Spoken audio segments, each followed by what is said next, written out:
छीटा जवानी के उड़े दहो, मनवा से मनवा के जुड़े दहो। छीटा जवानी के उड़े दहो, मनवा से मनवा के जुड़े दहो। आज सुत दरिया तान की तान की तान की। टूट जाए राजा जी, टूट जाए राजा जी पलंग साथ मान के, टूट जाए राजा जी पलंग साथ मान के।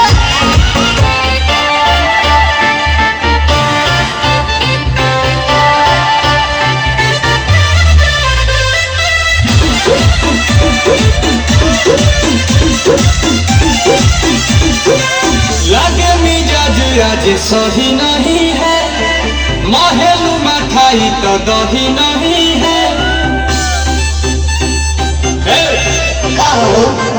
लगे मिजाज आज सही नहीं है, महलू मठाई तो दही नहीं